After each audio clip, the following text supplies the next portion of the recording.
तो आज हम डिस्कस करेंगे फैक्टर अफेक्टिंग रेजिस्टिविटी, यानी रेजिस्टिविटी किन किन फैक्टर्स पर डिपेंड करती है। बेसिकली जैसा रेजिस्टेंस में होता है, वही रेजिस्टेंस डायरेक्टली प्रोपोर्शनल होता है लेंथ की, इनवर्सली प्रोपोर्शनल होता है एरिया की। लेकिन रेजिस्टिविटी जो है ना तो लेंथ पे डिपेंड करती, ना ही एरिया पे डिपेंड करती है। रेजिस्टिविटी सिर्फ दो बातों पे डिपेंड करती है, एक तो नेचर ऑफ मटेरियल पे डिपेंड करती है, दूसरा टेम्परेचर पे डिपेंड करती है। देखते हैं कैसे। जैसे भी हम पहले पढ़ चुके हैं, रेजिस्टिविटी और रेजिस्टेंस में क्या रिलेशन था, R is equal to rho L by A. ये फॉर्मूला हमने निकाला था, ठीक है भाई। तो ये इक्वेशन फर्स्ट हो जाएगी, मान लेते हैं। अब रेजिस्टेंस की एक वैल्यू हम पहले भी निकाल चुके हैं, M L by A N E square tau. Equation number 2, ये दो रेजिस्टेंस की वैल्यू हम निकाल चुके हैं, ठीक है भाई। Resistance is equal to rho L by A और एक होता है m L by A N E square tau. दोनों इक्वेशन को अगर इक्वेट किया जाए, दोनों को इक्वल पुट करें, तो rho L by A is equal to M L A N E square tau. तो यहां से एल कैंसिल हो जाएगा, ए से ए कैंसिल हो जाएगा, तो रो इज इक्वल टू क्या फॉर्मूला आएगा, m by n E square tau. ये रेजिस्टिविटी का एक्चुअल फॉर्मूला आ जाएगा, rho is equal to m n E square tau, ठीक है भाई। अब यहाँ पर m कांस्टेंट है और e charge on electron constant है। सिर्फ दो इफेक्ट बचते हैं, एक n बचता है, एक टाउ बचता है। तो इसका मतलब रेजिस्टिविटी ना तो लेंथ पे डिपेंड करती है, ना ही एरिया पे डिपेंड करती है। इस फॉर्मूले से भी हमें पता चल जाएगा रेजिस्टिविटी ना तो लेंथ पे डिपेंड करती, ना ही एरिया पे। क्यों नहीं डिपेंड करती? क्योंकि रेजिस्टिविटी उस कंडक्टर का रेजिस्टेंस होती है जिसका लेंथ भी 1 होता है और एरिया भी 1 होता है, इसलिए बेसिकली ये डिपेंड नहीं करती ना ही लेंथ पे ना ही एरिया पे, ठीक है भाई।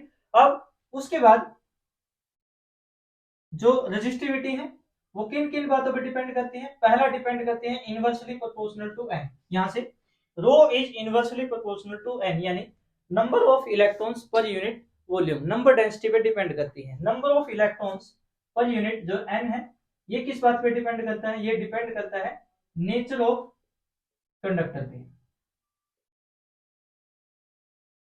यहां पर रेजिस्टिविटी किसके इनवर्सली प्रोपोर्शनल है, नंबर डेंसिटी है, number of electrons per unit volume, और पर number of electrons per unit volume किस पे डिपेंड है, नेचर ऑफ कंडक्टर पे। तो इसका मतलब जो रेजिस्टिविटी है वो किस बात पे डिपेंड करती है, नेचर ऑफ कंडक्टर के ऊपर डिपेंड करती है। सेकंड पॉइंट, डिपेंड करती है रेजिस्टिविटी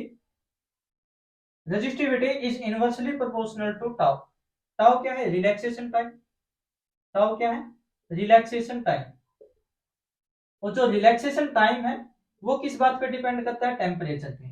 तो टाउ, जैसे जैसे भी टेम्परेचर इंक्रीज होगा, टेम्परेचर अगर इंक्रीज होता है,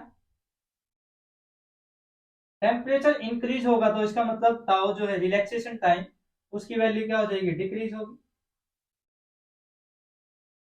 क्योंकि जैसे जैसे टेम्परेचर इंक्रीज होगा तो नंबर ऑफ कोलिजन या जो इलेक्ट्रॉन्स है उनकी स्पीड क्या हो जाएगी, बढ़ जाएगी। स्पीड बढ़ जाएगी तो कोलिजन जो है जल्दी जल्दी होगा, जल्दी जल्दी होगा तो रिलैक्सेशन टाइम क्या हो जाएगा, कम हो जाएगा। रिलैक्सेशन टाइम की वैल्यू डिक्रीज होगी, तो यहाँ से अगर इसकी वैल्यू कम होती है तो रेजिस्टिविटी की वैल्यू क्या हो जाएगी, इंक्रीज हो जाएगी, यानी रेजिस्टिविटी की वैल्यू क्या हो जाएगी, इंक्रीज होगी, ठीक है। एग्जाम में अलग से ही पूछ लिया जाता है भाई रेजिस्टिविटी पर टेम्परेचर का क्या इफेक्ट होता है। जैसे जैसे टेम्परेचर इंक्रीज होता है वैसे वैसे रेजिस्टिविटी क्या होती है, इंक्रीज होती है। इसका रीजन हमने बताया आपको भाई, जैसे जैसे हम टेम्परेचर इंक्रीज करेंगे तो रिलैक्सेशन टाइम की वैल्यू कम हो जाएगी, रिलैक्सेशन टाइम कम होगा तो रेजिस्टिविटी इंक्रीज हो जाएगी, ठीक है भाई। तो ये थे बेसिकली दो फैक्टर, इसमें एक याद रखेंगे भाई, जो रेजिस्टिविटी है ना तो लेंथ पे डिपेंड करती ना ही एरिया पे डिपेंड करती। एग्जाम में क्वेश्चन पूछ लिए जाते हैं भाई, जब रेजिस्टिविटी तो लेंथ को डबल किया जाता है तो रेजिस्टिविटी पे क्या इफेक्ट पड़ेगा, कोई इफेक्ट नहीं पड़ेगा।